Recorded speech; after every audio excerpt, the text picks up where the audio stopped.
Good morning and welcome to Health Matters with the Medicine Center Pharmacy. I'm your pharmacist, Paul White. We're very glad you joined us this morning. Before we begin, I'd like to thank our sponsors, Mercy Medical Center and Studio Arts and Glass. And of course, before us is our technical producer. Okay. In the studio with me is Brad White, a compounding pharmacist, and our guests, Jen Griffin and Krista Allison, members of the Great Start for Great Futures Coalition. Good morning, ladies, and welcome to the show. Good morning. All right. Welcome here to the last week of December. One thing leads to another. Progress is made during the first 5 years of a child's life and is extremely predictive of future school successes and struggles. Kindergarten readiness predicts third grade reading achievement, which predicts eighth grade math achievement, which predicts high school graduation, which predicts postsecondary attainment. 90% of a child's brain development occurs by age 5. And birth to age 3 is the fastest rate of brain development across his or her lifetime. Today's consensus in the fields of neuroscience, education, and developmental technology reveal that a child's experiences between birth and age 5 have an enormous impact on their ability to thrive throughout life, from academic achievement to health to future earnings as an adult. Today, once again, we're going to talk with our friends from Great Start for Great Futures Coalition about each of our roles in helping children of Stark County realize their potential for a great future. We'd like to remind our listeners that our program today is available on our podcast and can be downloaded from the App Store of your favorite smartphone. Look for Health Matters with the Medicine Center Pharmacy, and you can listen to any of our programs anytime. If you have questions you'd like addressed today, you can post them up during our live Facebook feed. So welcome back to Health Matters, ladies. This would be like your third, fourth, or fifth time here, or maybe the 10th time. I'm not sure. I can't remember. Paul, you are exaggerating. Okay. All right. In October, we talked about conversational turns and responsive interaction, which are part of a new initiative under the Great Start for Great Futures Coalition called Talk First Stark. Before we get started, can you each of you take a moment and reintroduce yourselves to this audience? Good morning. My name is Jen Griffin, and I work with the state support team for Region 9. So we serve Stark, Wayne, and Holmes counties, and I work in the area of early literacy and school, family, and community partnerships. And good morning. My name is Krista Allison. I'm with Stark Education Partnership, and the partnership works collaboratively with multiple stakeholders, engaging and collaborating with education, business, civic, and community stakeholders to drive sustainable improvements and innovation from our youngest citizens to our college and career-minded young adults so that we can ensure lifelong success. And both Jen and I represent and are part of members of the Great Start for Great Futures Coalition. So I guess it says here that you've been here 3 times. Is that right? Okay. Yeah, that's correct. Yes. Over the past 3 conversations, we had talked about the science of the brain and why the why behind language nutrition and how we can create positive and responsive interactions in the early years. Today, we're going to learn about language nutrition impacts future learning and how we all have a role to play in providing our children with experiences not allow them to not only survive, but to thrive. To get us started, we talked before we went on the air about the number of days a child has before they enter kindergarten. Can you talk a little bit about this? Oh, yes. So it's interesting because as we've been here 3 times, it has felt like we've been here more than that just because of the conversations. It's been so enriching. So we want to thank you both, the Medicine Center, being our host, WHBC, and Nancy's back there, for just allowing us to She's in the dark today. What's that about? Actually, she is, yes, for allowing us just to share this content. This is content that is not only life-changing for families, but our entire community. Now, before we give you the answer to the question, normally we play a game. Okay. I know. No test. No test. You've actually done great, both of you. It's too cold for a test. You've done great. This is the testing season, actually. Yeah, it'd be like, Buddy the Elf, what's your favorite color, right? Okay, this is going to be an easy one. We're just going to do a quick morning math game, okay? This is a math game. Okay, you ready? Math happens. Okay, yes. We're going to give you both 5 seconds. Now, you can write down this answer, but you're going to write your top answer down to the following question. So you can write it down, or you can just think about it, and then you can just tell us. How many days does a child have from the time they're born until the time that they enter kindergarten? So here's the question again. How many days does a child have from the time they are born until the time that they enter kindergarten. And we're going to do that little Jeopardy music. How many days? How many days? Do, do, do, do, do, do, do. Well, I know what age they generally enter kindergarten in, so I have a guess. 6 years old, so you figure 400 days, like maybe 2,100 days. 2,100. Kindergarten's fifth grade, or age 5. Age 5, right? yes. Mm-hmm. So we're looking at about, 1,500 days or 1,800 or something like that? I don't have my What's your calculator. final answer? I don't have my... Oh, smart aleck teacher, huh? 1,600. 1,600. Okay, Yeah. 1,600 here. You said 21. 2,100. Drum roll. 2,000 days. So you guys were both right there. 2,000 days. So from the time the child is born to the time they enter kindergarten, we have 2,000 days to get them ready.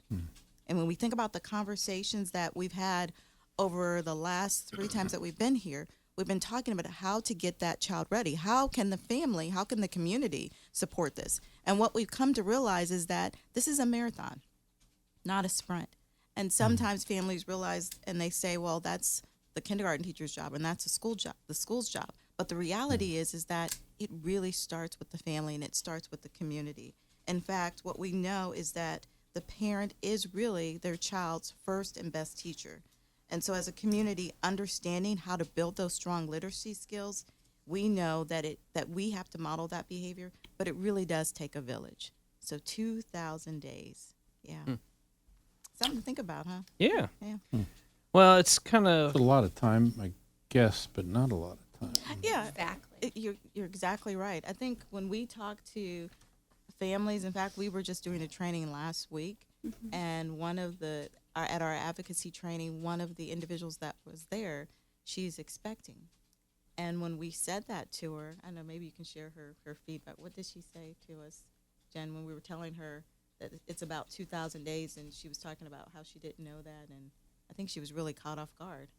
She was, and she just really came to life as she was sitting, and I think it was a great realization for us that we need to really be explicit about the significance of those days, but at the same time bring it to a really practical level and what 2,000 days looks like in everyday moments, and that was what was critical for her. And she started to really connect the before birth piece, which I think we always kind of think, oh, it starts when they're here, but we had the opportunity to share how those sensory pathways develop before birth, and the baby's hearing things. And she said, oh, I was at a Cavs game and I felt the baby move in response to the music, and so we were just really to have some great, rich conversation around development. It really kind of literally was coming to life for her, which was really exciting. All right, well, speaking of development, when you joined us in October, you gave us some interesting concepts around the number 5. So let's talk about those strategies, if you could remind us and our listeners.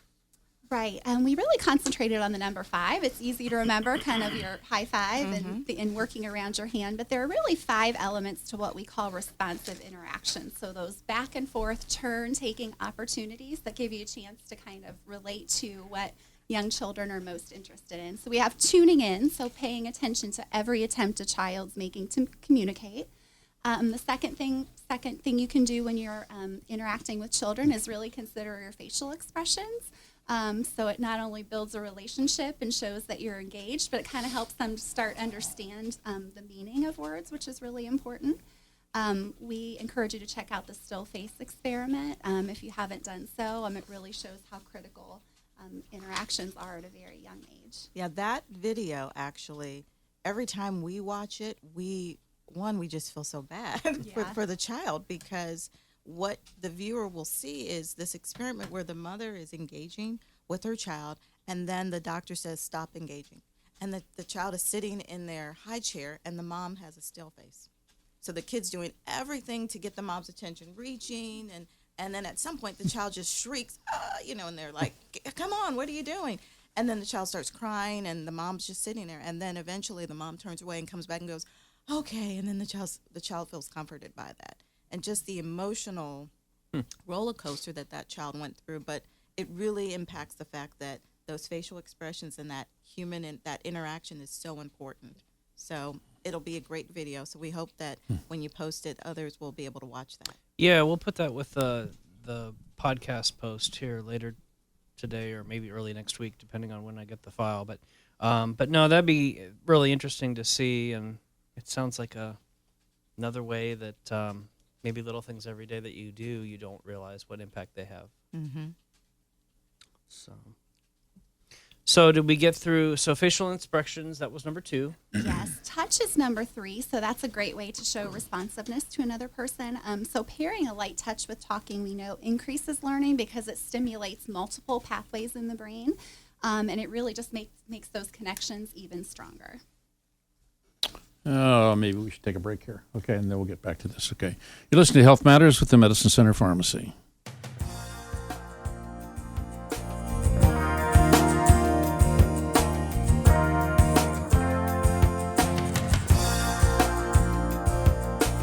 You're listening to Health Matters with the Medicine Center Pharmacy and your hosts, pharmacists Paul White and Brad White. Remember, you can get more information right now by visiting medshoprx.com. That's medshoprx.com. We'll be back with more of Health Matters with the Medicine Center Pharmacy in just a moment.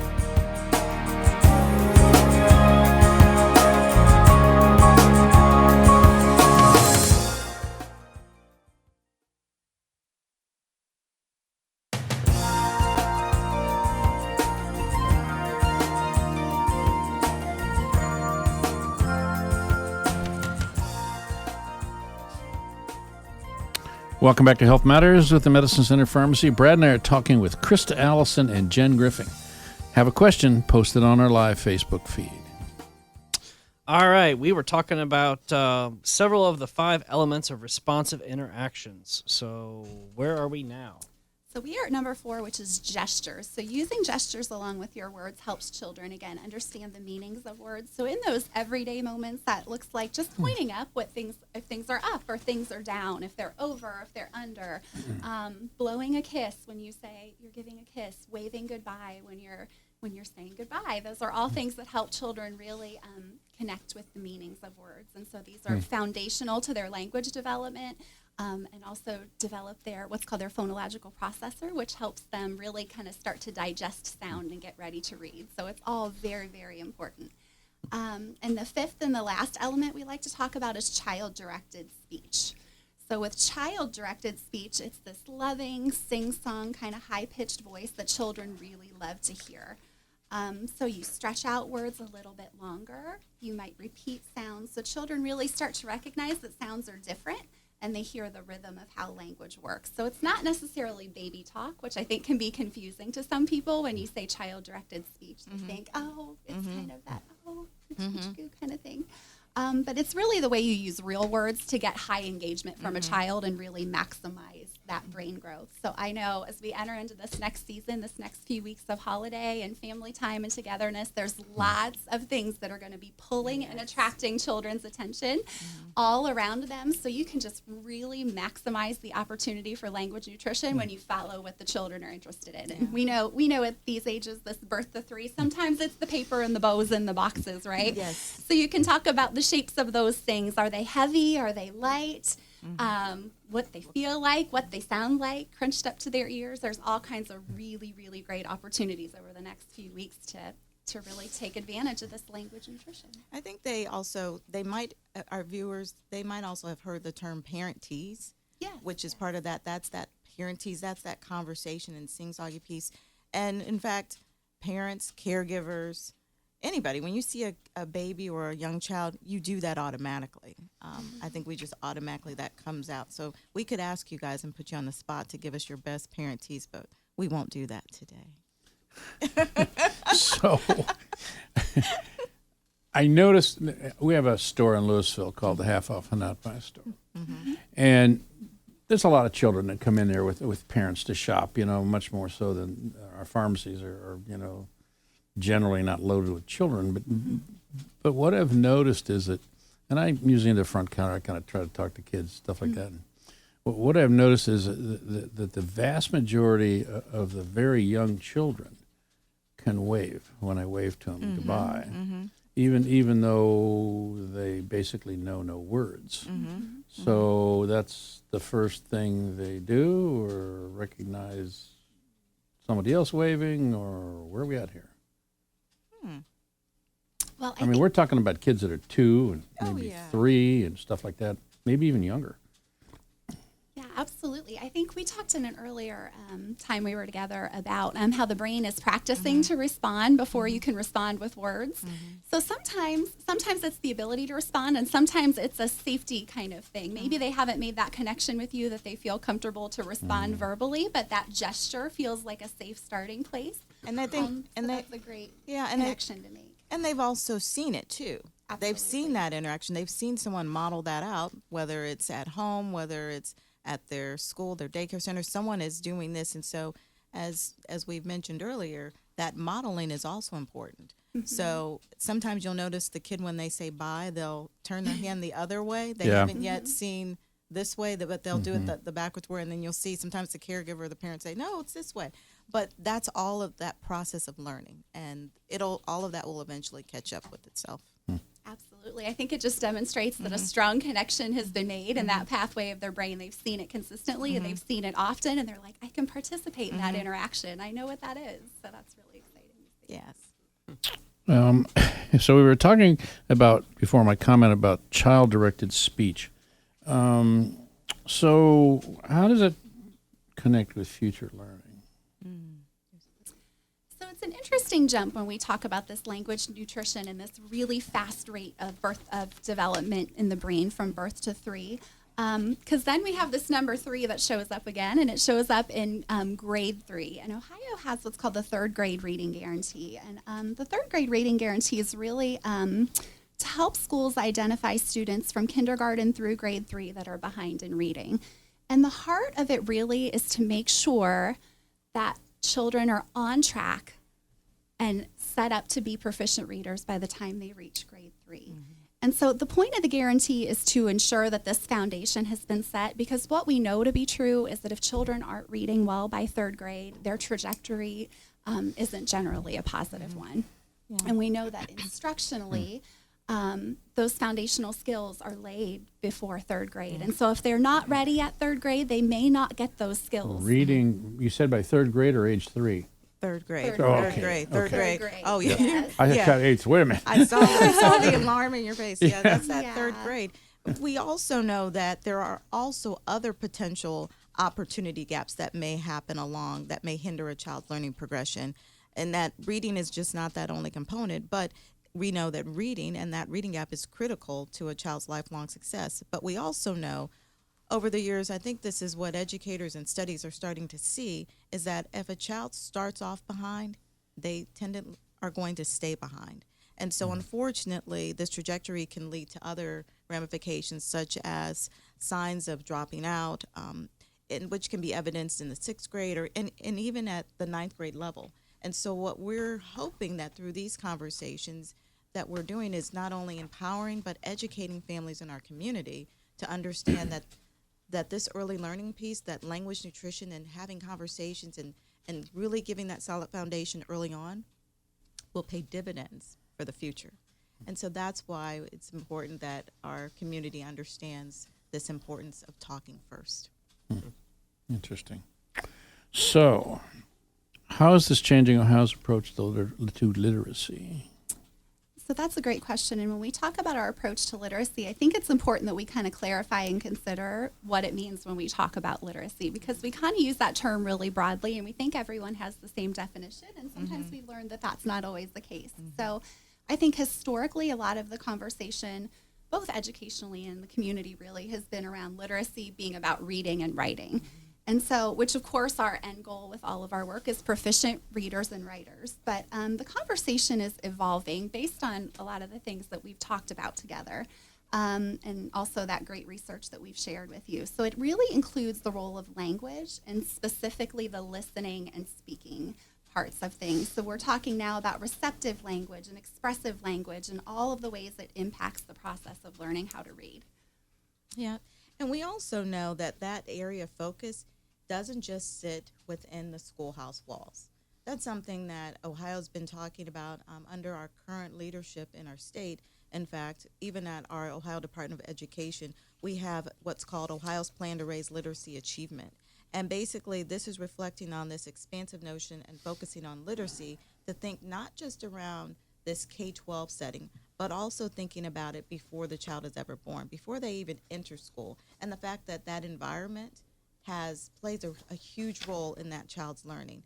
So whether it's the stakeholders in our community, whether it's the families, whether it's your church, whether it's your community, whether it's all of us. And again, I think we said earlier that it really does take a village. And so that literacy plan that Ohio has come out with recently is saying it's not just within the school, but it takes everyone. And so that's why these conversations are important that we're having here. I think you mentioned earlier that you sometimes have children that come through the pharmacy and come through the store. That engagement and how families are talking to children and how maybe you're communicating, those are all making an impact. And you know, there's a general fallback in people going to church and Sunday schools and all that sort of thing. Is that adding to the weakness of? I can remember when I was young. My gosh, we had hundreds of kids in the Sunday school programs in the church and things along that line. Is that adding to the issue of literacy or not? I think that's or subtracting, I guess. I guess that's a great question. I think it's not just one thing. I think it's a composite of several things. When you think about just overall in our society, everyone is busy, right? When you talk to someone, oh, I'm busy, I have to do this. Everybody's rushing. And that notion of just slowing down and having those conversations are critical. When you watch, if you go to a restaurant, you might see that people are sitting there with their phones versus actually having the conversation. So those are all part of it that make up that equation. Okay, we got to go to the news here. It is the bottom of the hour. You're listening to Health Matters with the Medicine Center Pharmacy.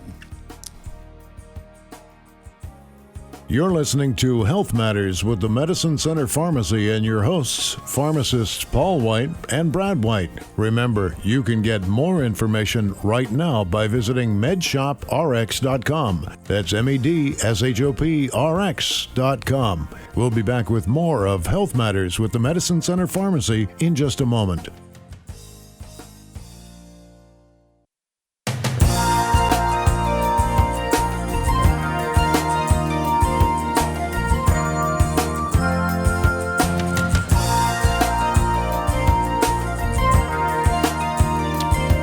Okay.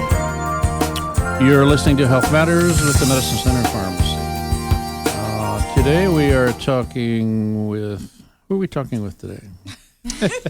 We are talking with Jen and Krista from Jen and Great Krista, Start yeah. for Great Futures. It's because of all those tests we've been I giving know. you. That's I why. know. It wasn't You a... scrambled my brain. We're talking to two people. Okay. It's a math question. How many Okay. is it? All right, where are we at? I think we're talking about, you talked about the state of Ohio level. What about Stark County? What are we doing here locally? So here in Stark County, we're trying to change that approach as well. And that's through our many partnerships, through strong family partnerships, our community partnerships. Those are elements, but also through this initiative called Talk First Stark, which is, again, an initiative of the Great Start for Great Futures Coalition. And it really comes down to providing support to not all adults, but also to our children and to our caregivers as well. One of the things, as Jen and I have been talking through this subject, and it's been great kind of really thinking through this deeply and talking with you about it, is how do we get this approach out to the community? And so a couple of things that we were able to do with the team of people, we have actually a subcommittee and a work team of individuals who've come together. Many of them are early childhood educators. They're in the health profession. They're in just a variety of different places within our community. But one of the things that we started talking about is this awareness piece. And we came up with this it's another math problem. It's okay, but I'm fairly decent at math. It's a math problem. But one of the things we said was awareness plus advocacy equals this advantage. That sounds like calculus. Yeah, it could be squared, right? Yeah. So, but what we know is that the awareness approach, if we can go out and make our community members aware, right? And then we also couple that with advocacy, which is we're not only empowering you and educating you, but now we're asking you to pass that and pay that forward and tell others about it. We know that will equal an advantage for our children and within our community. And so that's the approach that we're taking under Talk First Stark. So we actually have awareness trainings where we can go out and talk to community members. It could be on your job, it could be at a school, it could be at a church, it could be at a social club. We also have advocacy trainings where we actually empower and give you those tools so that you can go back and have those conversations. Because we believe that if everybody's talking about this and if everybody's eye is on that target, then that's going to help us move this forward. You know, we've had all these federal programs over the years, Head Start and all that kind of stuff. And is the federal government involved in your program, any of these? And a second question, okay, or a third question, I'm not sure which. Have any idea how many children in our county don't get any pre-kindergarten education? So let's take the second or third question first. We'll just put that out of order. We do something through Great Start for Great Futures. It's called the Transition Skills Summary. And basically, it's for 4-year-olds who are going into kindergarten because it's an observation tool where we look at several domains for early learning just to see where they are on that trajectory. And we provide that information to families. So it could be things like social emotional, or it could be phenomic awareness. It could be just general core knowledge. But we actually provide that as an observation tool for families so that when we provide that to them, we could say, here, your child is struggling in counting from 0 to 10. They don't know all their numbers. They might know 0 to 10, but they don't know 10 through 20. Here's some of the things you can do at home. So over the past couple of years, we've been engaged in this data collection piece because we really want to help empower families. And what we've been able to see out of that is that we know approximately there are 5,000 students that enter kindergarten within our county each year, right? About 5,000 overall. But from this particular transition skills summary data and from the work that we've been collecting and those that have participated, we only have had about 2,500 complete this. So we know that on average, you know, we know that our county is doing well, but we know we can do better. And one of the things that we've been trying to spread the word is that we need to continue to educate our families. And so this particular data collection piece helps to do that, but it also will help parents understand the importance of early childhood. And even if they don't have their child in an early learning center or a school district that has a pre-K program, that these are opportunities that they can engage their child in even now. So whether it's 3, whether it's 4, that there's still that opportunity. We're starting to see more and more school districts have pre-K programs. We're starting to see more early learning centers provide high quality education through what's called Step Up to Quality, where they're highly rated as a 3, 4, and 5 star. So those are some of the things that we're doing within our county to help support early childhood learning and to really create that advantage. Now, back to your first question. The first question, which was related to what the federal government is doing. Yeah, Head Start or something like that. I remember a while back, and some other program with catchy names, you know, that sort of thing. And I didn't. So we still have Head Start. We have Early Head Start. That's part of that work. In our state, we support efforts not only with Early Head Start, but with Head Start. But also the state of Ohio is continuing to support this effort through our what we call our early learning, our resource and referral centers, basically. And here within our community, we have a resource and referral center. We're actually located right down on Cleveland Avenue, our Early Childhood Resource and Referral Center, and they support the efforts of early learning centers within our community by providing professional development, content support, ensuring that they're compliant, ensuring that they are providing highly rated and high quality education experiences for families. So that's one aspect of this through our Stark County Job and Family Services piece. And then we also have from a Ohio Department of Education piece through our State Support Team Region 9 school districts who provide pre-K programs, and they're part of their school day. I think some of our school districts offer full day, some still offer half day, but they support children right along that spectrum. So trying to close those gaps. So whether you want to send your child to a school district pre-K program if they're 3 or 4, or if you're saying, hey, I want to send my child to an early learning center that will support that child as early as 6 weeks up until age 5, there are a plethora of opportunities. And what we're also seeing is that those organizations are also collaborating more because they want to ensure a seamless transition for that child before they enter kindergarten. I think we answered some of that. Did that help? Yeah. Okay. One other thing, too, as I drive around town, you see all of these sort of daycare education centers. I think I passed 3 or 4 of them on the way to Louisville some days. where do they fit into this? I mean, can they get federal funding? Can they get, if I don't have the money to send my 3-year-old or whatever to preschool, pre-something, is federal funds available or county funds available? County, state dollars. This is all through our Job and Family Services Department. They actually have to apply to and be registered as and licensed as an early learning center, and so they go through that entire process through what's called Job and Family Services. And again, our Early Childhood Resource Center will help to provide support as well. So there is help. So that answer is yes. Yes. Yeah, super. When they need it, if they need it. Okay. I mean, it used to be, we didn't have these centers before, several years ago, where these children that walked into kindergarten with no pre-education, no pre-training, no pre-nothing, and you can't, I don't see how you can fail kindergarten, but, I would suppose that in some cases that kindergarten kids are held over for another kindergarten year. Is that correct? It's not common, is it? Well, my perception is they cover a lot more in kindergarten now than they did when I was in kindergarten 30 years ago. Or more, actually, I guess more. But I don't know. I think the reading piece is a lot more prevalent in kindergarten now than it ever was. I think I learned my letters when I was in kindergarten. And now I think you're doing a whole lot more, but that's your department, not mine. So. I can remember as a kid, kindergartens were full. I couldn't get into kindergarten at age, was it 5, 4? I don't remember what it was, but I can still see myself. They finally got me into another school, and my parents, this was 1949 or something like that. I don't know, even earlier than that. But I can remember standing on the yard of Worley School. I was so upset that I couldn't go to kindergarten, at Woodland, which is now, I forget what they renamed it after a lady. I was so upset as a kid that I couldn't get to this into kindergarten, so they took me up to Worley on, 18th, 19th, 20th, something like that. Yep. I can still see myself to this day standing on the yard waiting for my father to pick me up. Oh. Isn't that funny? But the kindergartens were full in the city. Okay. So where are we at? It's time for a break, I guess. We talked ourselves right into a break. Okay. You're listening to Health Matters with the Medicine Center Pharmacy.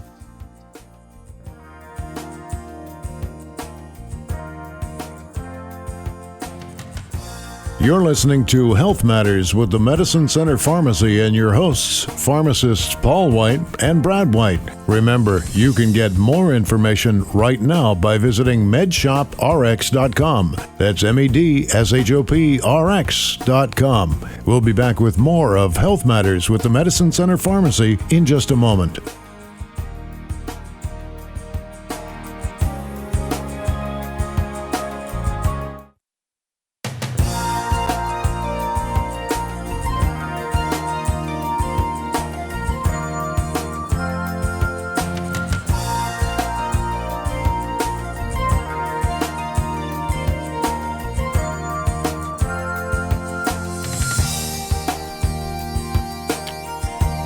You are listening to Health Matters with the Medicine Center Pharmacy. We are past our final break and near the end of the show.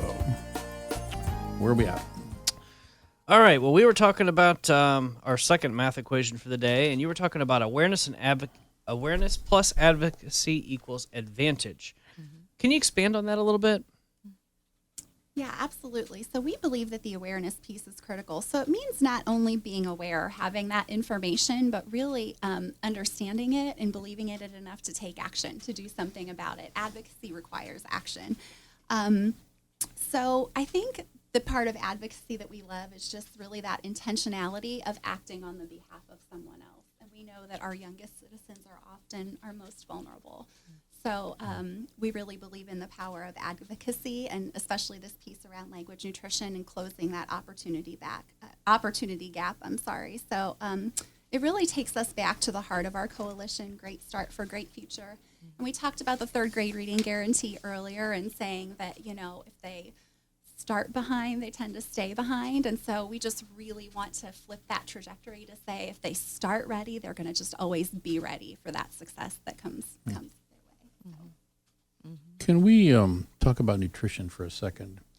I notice most of the schools are now serving breakfast and lunch. And in some cases, some of the schools are sending food home after school. Are our kids and being well fed in the schools? You said, are they being well fed? Well fed, yeah, Well-fed because in many of them, I'm sure, come to school without anything in their stomach. Well, the school districts in our state of Ohio have to follow federal guidelines as a part of the U.S. government and for lunch programs and for feeding. So they're already following those nutrition guidelines and programs. I think at the heart of the question, though, is this notion of the child coming into school hungry or making sure that they have enough so that their body can function and they can sit and think. When we think about this on an everyday basis, from a wraparound and just a supportive learning piece, if you're hungry, right, you're not going to be able to sit in class and listen to the teacher talk about that math problem or that history test, or you're just not going to be able to concentrate. And so what schools have recognized is that because children are all coming there, that's where they're entering, that they have to provide those supportive services to those children, whether it's food, whether it's that social emotional support, whether it's after school support. Those are things that the school can provide along with partnering with community partners. So schools aren't providing necessarily those items when you talked about after school and taking things home. They're partnering with entities that are saying, you know what, we're going to supply a backpack, or we're going to provide this extra food so that that child can take that home so that they will have some nourishment while they're at home. Sometimes what we also find is that for some kids, they know they don't have that, and so they don't want to go home without that. So sometimes weekends are hard for children.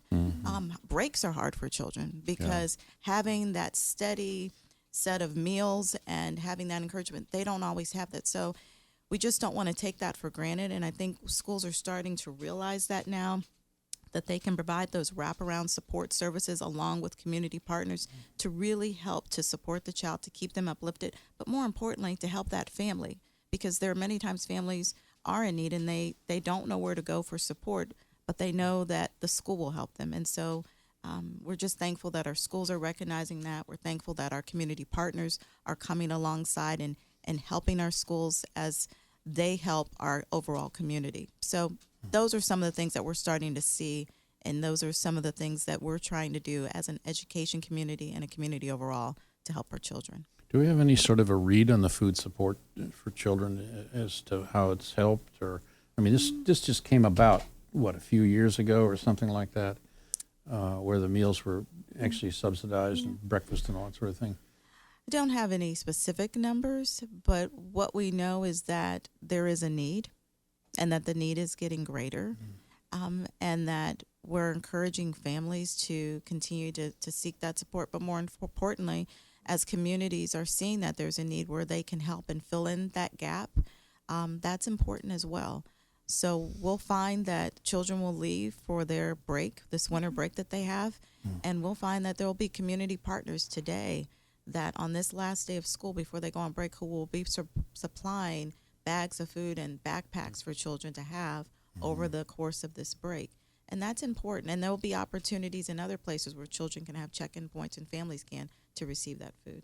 Yeah, our language around that's really important, kind of connecting back to the language nutrition piece. We've had some good conversation with some teachers this week who have really kind of put that whole child into perspective and knowing what those needs look like, and are now thinking, as we are all excited and gearing up for Christmas break, and we're really excited to have some time off with our families, who are thinking to themselves as they send children home with backpacks of food to say, you know what, everybody's time away from here doesn't look the same. And so instead of saying, hey, have a wonderful break, teachers are changing that to say, I'm really going to miss you and I can't wait to see you in the new year, because they know communication is so important. Several years ago we started a free vitamin program for children, where the parent can come in and sign up for free vitamins and get a bottle of 30 vitamins every month. They have to come in every month.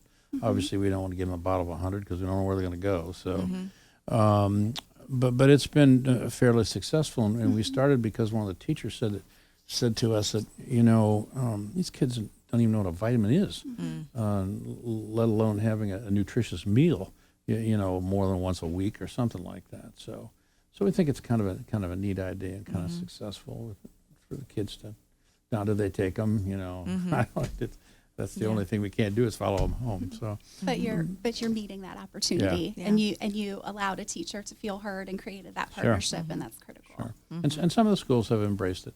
Yep. Some haven't, it's just, It's one step at a time. yeah, right? for sure, for sure. So what's on the horizon for Talk First Stark? Well, a lot of exciting things. We're so excited. This was part of the horizon setting for us. We actually created several goals around this. One was to really help to spread the word and to communicate.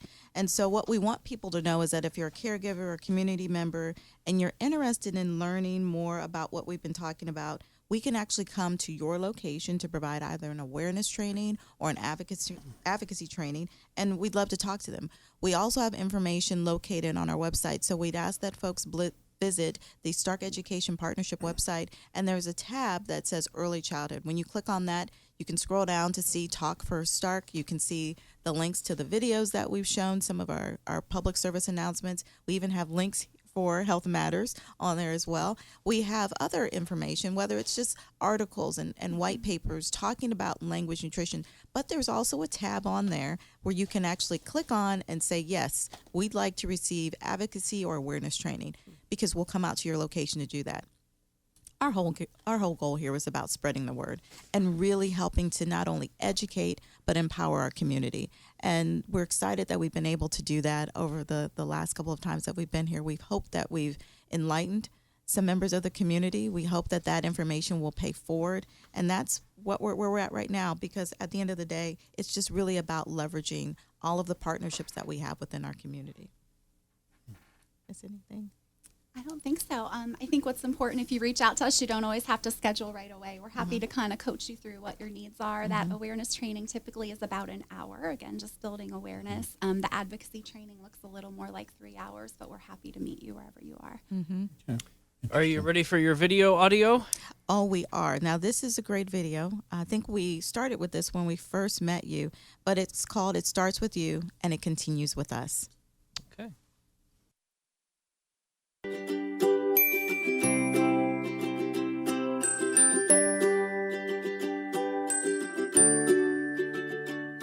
It starts with you.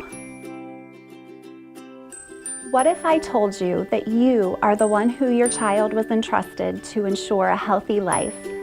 You have the key to unlocking the door to future success in school and to leading your child down a path filled with choices to do whatever he or she wants to do. You are your child's first and most important teacher. Just like our bodies need healthy food and clean water, a child's brain needs language nutrition, which simply means lots of loving words from you to grow before birth and beyond. The quantity and quality of nourishing language, like healthy food, is critical to brain development. And the best part of language nutrition is that only one person is needed: you. If all you do is talk with your child in positive ways, tell him or her how wonderful they are or how smart they are, as much as you can, you are giving your child a great start for a great future. As you interact with your child before they are even born, the moments you spend talking, listening, and responding to your child in everyday moments will help to grow a healthy brain ready to build positive relationships and strong foundations for learning. When you build these strong connections in your daily routines, your child will be prepared to learn to read and later read to learn, which creates a positive impact on both your family and our community. You've got this. It continues with us. We all have the opportunity to engage with children in our community, not only as parents, but grandparents, brothers and sisters, aunts and uncles, caregivers, and friends. While in line at the grocery store, getting on the bus, at the doctor's office, wherever our days find us, we all have a role to play in helping our children have great starts for great futures. Because while we know parents are absolutely a child's first and most important teacher, we all need community. So know that together, we've got this. Okay, thanks for to our guests, Jen Griffin, Krista Allison of the Great Start for Great Futures Coalition. We'd like to remind our listeners, if you suspect you have a medical issue, please contact your healthcare provider. Thanks to our sponsors, Mercy Medical Center, Studio Arts and Glass. As always, we thank you, listeners, for joining us on Health Matters with the Medicine Center Pharmacy. Have a healthy week, a Merry Christmas and a Happy New Year. We won't be back before Christmas, and we'll see you here the following Friday on News Talk 1480 WHBC.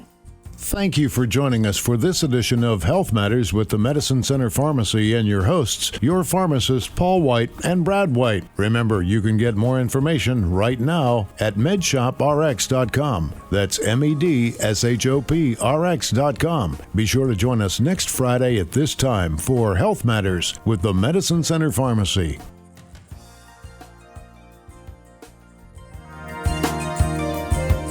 The preceding program was sponsored by the Medicine Center Pharmacies.